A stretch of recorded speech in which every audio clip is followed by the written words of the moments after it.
After the rush of harvest and autumn work is over, it's a good time for farmers to get their ditches in order. Bill Russell here is an old hand at the game. He works independently, going from farm to farm all round the district.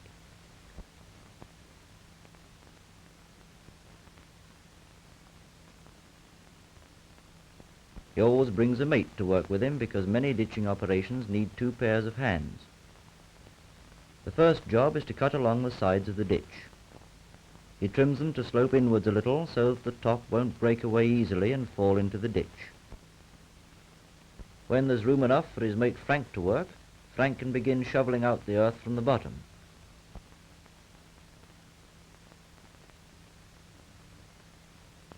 But it's his first time on this job, and before long Bill has to put him right on a few points. For one thing, he's throwing the earth too close to the edge, where it can easily fall back or get trodden into the ditch.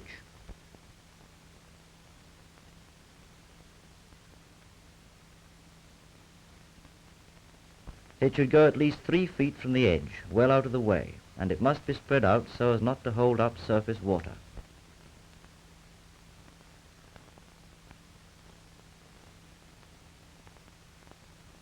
Once the work is underway, Bill loosens the earth with his spade and Frank shovels it out. Ditches are the keystone of good drainage. They not only carry away surface water from the fields, but are the outlet for the tile or mould drains which run underground and carry off water from below the surface. A great deal of field drainage in England was carried out with care during the last century. Here is a map showing the drainage system of an estate in Essex. The work on it was done in 1857. On this estate of 1,800 acres, over 3 million pipes were laid. On the slopes where the land is light, the drains are widely spaced, but as the land flattens out and the soil is heavier, they have to be closer together. Here is the ditch which carries the water from them to the stream at the bottom of the estate. Schemes like this were carried out all over the country, and many farmers probably have drains under their land which they may not know about. Often the agent for the estate has old maps or records which are well worth having a look at. In any case, the ditcher on the job wants to keep his eyes open as he goes along.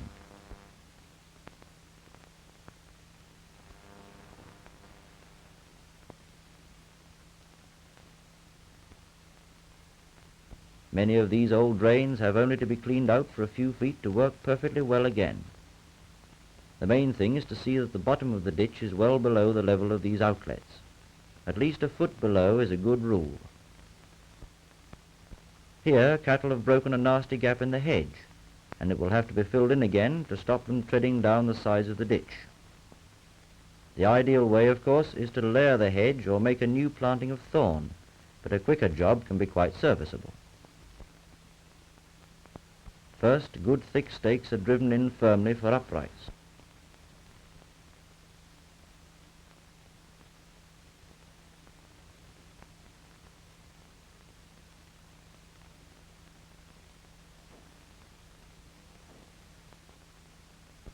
When that is done, a binding of thorn is woven in between them.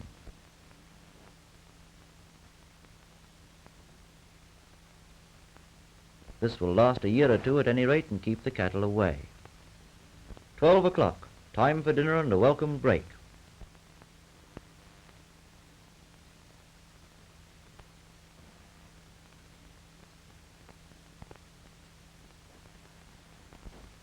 Meanwhile, here we can see a gang at work laying drains.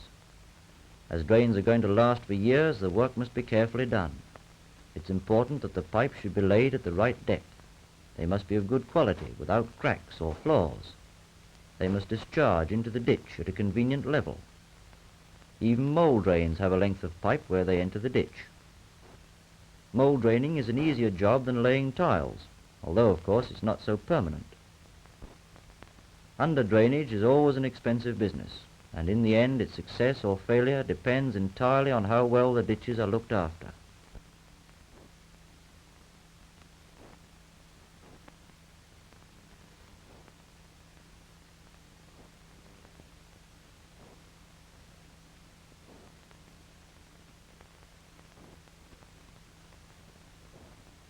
When a stretch of ditch has been cleared, it's necessary to make sure that the level falls evenly all the way down. If the ditch is left ungraded, the water will lie in little pools and won't flow away easily. But with an even gradient, there's nothing to hinder the flow of the water. When Bill and his mate come to a culvert, they often find that they have to make a completely new one. First they dig away the old one.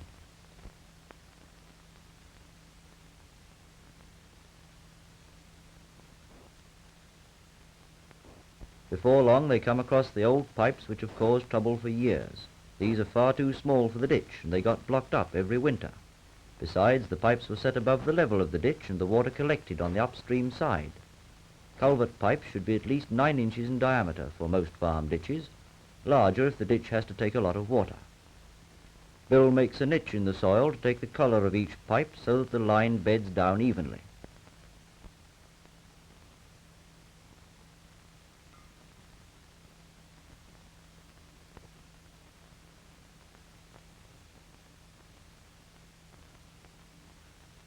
Before filling in, the ditchers make a simple head wall to hold the earth.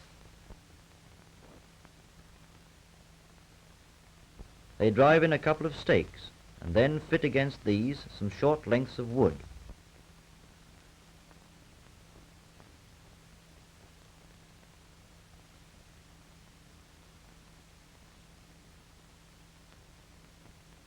Then the earth is filled in and trodden firm.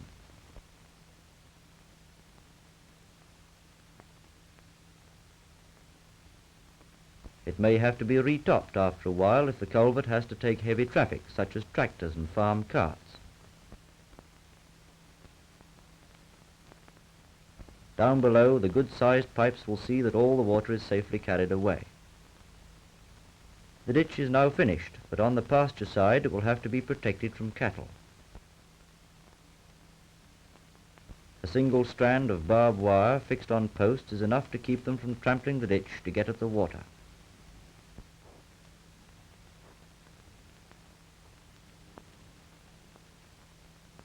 For drinking, cattle should have a proper watering place where the supply is not likely to dry up.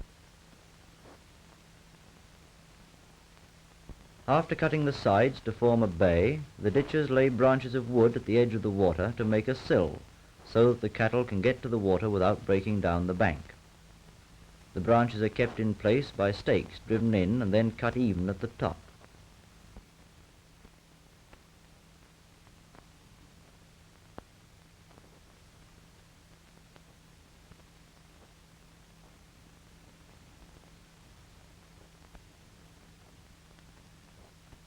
Then a firm layer of gravel or hardcore is spread evenly over the slope to stop the cattle making it muddy.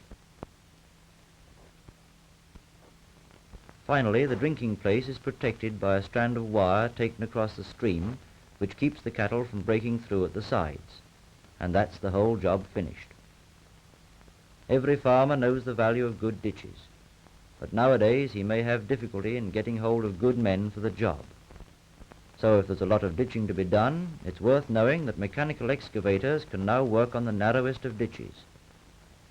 This one works with a sidearm, which enables it to pull its bucket straight along the ditch, doing all the heavy work.